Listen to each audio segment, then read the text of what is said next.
আসসালামু আলাইকুম বন্ধুরা, ওয়েলকাম টু দিস টিউটোরিয়াল। গত টিউটোরিয়ালে আমরা দেখেছিলাম কিভাবে আমরা জাম্প ডাউনলোড করে ইনস্টল করব। আজকে আমরা দেখব এই জাম্পের মাধ্যমে কিভাবে আমরা একটি ওয়েবসাইট সেটআপ দিতে পারি।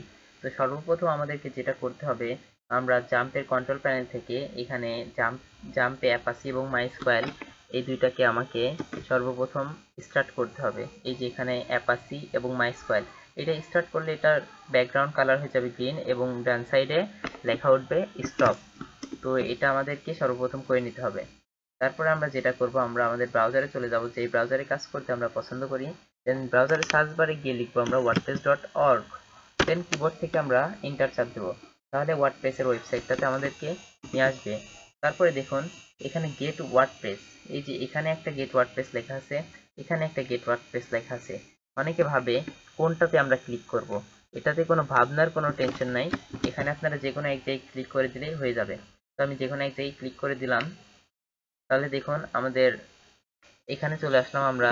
তো এখান থেকে আমরা এই যে দেখুন, এই যে এখানে ডাউনলোড ওয়ার্ডপ্রেস 6.0.2, তো আমরা এখানে একটা ক্লিক করে দিব, তাহলে আমাদের এখান থেকে ওয়ার্ডপ্রেসটা ডাউনলোড হয়ে যাবে।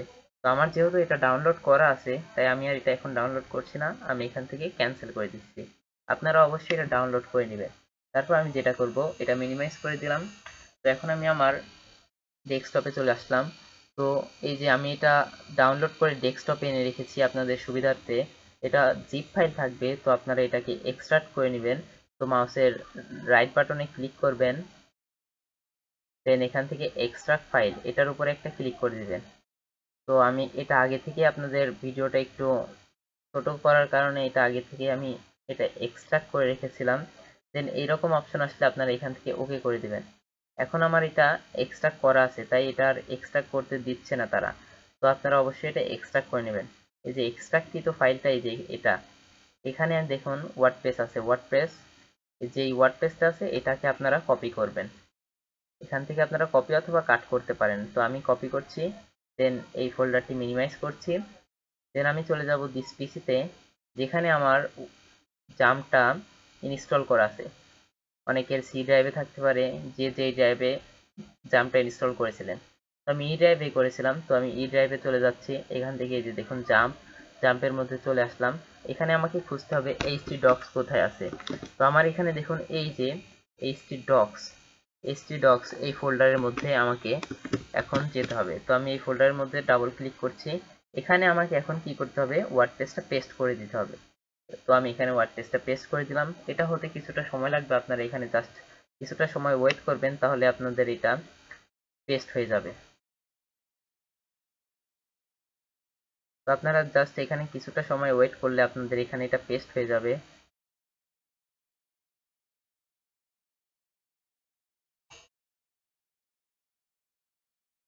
এখানে আপনারা শুধুমাত্র ওয়েট করবেন, আপনাদের আর কিছু করতে হবে না। তো এটা পেস্ট হতে থাকুক, ততক্ষণ আমরা আরেকটা কাজ করে আসি। তো আমরা আমাদের ব্রাউজারে চলে যাই, একটা নিউ ট্যাব নিব। দেন এখানে সার্চ বারে আমরা লিখব লোকাল হোস্ট। লোকাল হোস্ট লেখার পরে একটা স্ল্যাশ দেব, স্ল্যাশ দেওয়ার পরে পিএইচপি মাইডমিন লিখব। লেখার পরে কিবোর্ড থেকে এন্টার চাপ দিব। তো কিবোর্ড থেকে এন্টার চাপ দেওয়ার পরে আমাকে পিএইচপি মাইডমিনের ওয়েবসাইটটাতে নিয়ে যাবে। তো এখানে আপনারা ওয়েট করবেন।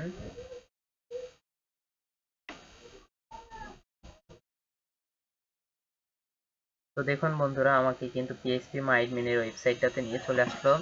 তো এখান থেকে আমি এখন কি করব, এই যে এখানে দেখতে পাচ্ছি আমরা ডাটাবেজের উপরে আমরা একটা ক্লিক করে দিব। তো আমি ডাটাবেজের উপরে ক্লিক করে দিলাম। দেন এখান থেকে আমাকে এখন এই যে ডাটাবেস নেম, এখানে আমাকে ডাটাবেস নেমটা দিতে হবে। তো আমি এখানে ডাটাবেস নেম দিয়ে দিচ্ছি, আপনার যে নাম ইচ্ছা আপনি দিতে পারেন, আপনি আপনার নিজের নামটা দিতে পারেন, কোনো সমস্যা নেই। তো আমি এখানে দিয়ে দিচ্ছি, এখানে আমি দিচ্ছি যে কোনো একটা নাম আমি দিচ্ছি, সাপোজ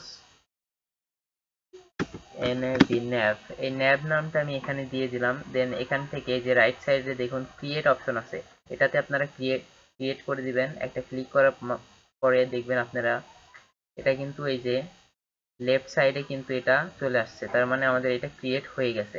তো আমরা এখন চলে যাব আমাদের htdocs এর ফোল্ডারে। তো এখানে এটা কিন্তু পেস্ট হয়ে গেছে প্রায়, এই যে এখনই পেস্ট হয়ে যাবে।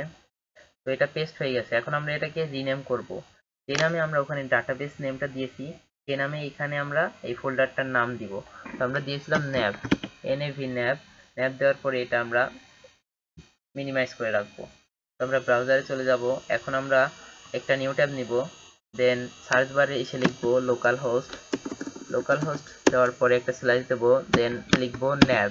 যে নামে আমরা ওয়েবসাইটটা ক্রিয়েট করেছি, ডাটাবেস নেমটা যে নামে দিয়েছি সেই নামটা আমরা স্ল্যাশ দিয়ে দিব, লোকাল হোস্ট স্ল্যাশ nav। তারপর কিবোর্ড থেকে এন্টার চাপ দিব।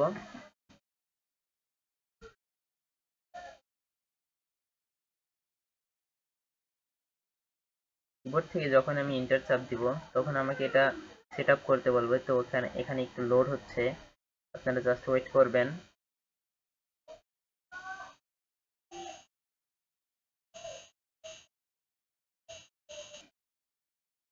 তো দেখুন বন্ধুরা, এখন এখান থেকে আমাকে এটা সেট আপ করতে বলছে। এখানে আমাকে ভাষা চুজ করতে হবে। আপনি এখানে যে কোনো ভাষা দিতে পারেন। তো আমি সাজেস্ট করি এখানে ইংলিশ চুজ করা থাকে ডিফল্ট ভাবে, তো আপনারা ইংলিশটাই রাখবেন। দেন একটু নিচে চলে আসবেন, তারপর এখানে কন্টিনিউ আছে, কন্টিনিউতে একটা ক্লিক করে দিবেন।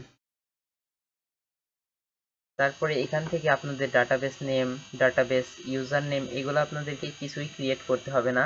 আমি আপনাদেরকে একটা রকেট সায়েন্স শিখিয়ে দেবো, দেন সেটার মাধ্যমে আপনারা করতে পারবেন। তো ডাটাবেস নেমটা আমরা ক্রিয়েট করেছিলাম, সেটা হচ্ছে যে এখান থেকে ন্যাব নামে ডাটাবেস নেমটা ক্রিয়েট করছি। বাদ বাকি আর কিছুই আপনাদেরকে করতে হবে না। এখানে এসে আপনারা লেস্ট গোতে ক্লিক করে দিবেন। দেন এখান থেকে আপনারা ডাটাবেস নেমটা যে নামটা দিয়েছিলেন nav সেই নামটা আপনারা দিয়ে দিবেন। তো আমরা তো ইউজার নেম এখনো ক্রিয়েটই করিনি, তাহলে ইউজার নেম আমরা কি দেবো? তো এটা নিয়ে আপনাদের ভাবনার কোনো চিন্তা নেই। আপনারা এখানে আমি যা যা দেখাচ্ছি সেই প্রসেস আপনারা করে যাবেন, তাহলে এটা হয়ে যাবে। তো এখানে আপনি দিবেন আর, ছোট হাতে আর দিবেন, ডাবল ও দিবেন, আর টি দিবেন, রুট। এই নামটা লিখে দিলে আপনাকে আর ইউজার নেম ক্রিয়েট করতে হবে না আলাদাভাবে। দেন এখান থেকে আপনি পাসওয়ার্ডটা ক্লিয়ার করে দিবেন, পাসওয়ার্ডের জায়গাটা আপনি ফাঁকা রাখবেন। তারপরে কি করবেন, এখান থেকে সাবমিটে ক্লিক করে দিবেন। তো এখন এই যে রান দ্য ইনস্টলেশন, তো আমি রান দ্য ইনস্টলেশন করে দিব। আমার এটা ইনস্টলেশন হবে। তো এখানে আমাকে সাইট টাইটেল দিতে হবে, ইউজার নেম দিতে হবে। এখন সাইট টাইটেলটা কি? তো চলুন সাইট টাইটেলটা আমরা দেখে আসি। সাইট টাইটেল কি হয়, সাইট টাইটেল গুলা কোনগুলো হয়।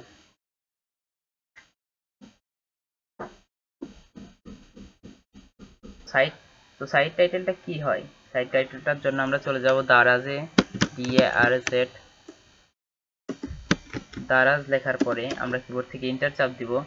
তারপরে দেখুন এই যে এখানে আছে online shopping in Bangladesh, order now from daraz.com.bd। এটা হচ্ছে দারাজের সাইট টাইটেল। তো আপনারা এরকম একটা সাইট টাইটেল ভেবে রাখবেন, তারপর এরকম একটা সাইট টাইটেল আপনাদের ওয়েবসাইটে দিয়ে দিবেন। তো আমি এখন আমার এখানে সাইট টাইটেল যে কোনো একটা সাইট টাইটেল দিয়ে দিচ্ছি, suppose online shopping in this website. তো আমি এখন ইউজার নেম, আপনি আপনার নিজের নামও দিতে পারেন, ইউজার নেম আপনি যে কোনো নামই দিতে পারেন, এখানে আপনার কোনো কিছু ম্যাটার করে না, আপনি যা কিছু দিতে পারেন। তো আমি যে নামটাতে ওয়েবসাইট ক্রিয়েট করেছিলাম সেই নামটাই দিলাম। দেন এখান থেকে আমাকে পাসওয়ার্ড দিতে হবে। এই পাসওয়ার্ডটা আপনি এইটাই রাখতে পারেন, এটা স্ট্রং আছে, বা আপনি অন্য একটা স্ট্রং পাসওয়ার্ড দিতে পারেন। তো আমি এখানে একটা উইক পাসওয়ার্ড দিব আমার মনে রাখার ক্ষেত্রে। তো আমি আমার নিজের নামটাই দিয়ে দিলাম। তো এখান থেকে আপনারা যখন উইক পাসওয়ার্ড দিবেন তখন আপনাদের এখানে কনফার্ম পাসওয়ার্ড এই অপশনটা থাকবে। আর যখন স্ট্রং পাসওয়ার্ড দিবেন তখন কিন্তু এই কনফার্ম পাসওয়ার্ড এই অপশনটা থাকবে না। তো যখন এটা থাকবে না এটাতে আপনাদের টিক মার্ক দেওয়া লাগবে না, তো এটা থাকলে পারে এটাতে আপনারা টিক মার্ক অবশ্যই দিয়ে দিবেন। দেন এখান থেকে আপনাদের ইমেলটা দিয়ে দিতে হবে। ইমেলটা দেওয়ার পরে ইনস্টল ওয়ার্ডপ্রেস এটাতে একটা ক্লিক করে দিবে, তাহলে অবশ্যই অবশ্যই আপনাদের ওয়ার্ডপ্রেসটা ইনস্টল হয়ে যাবে।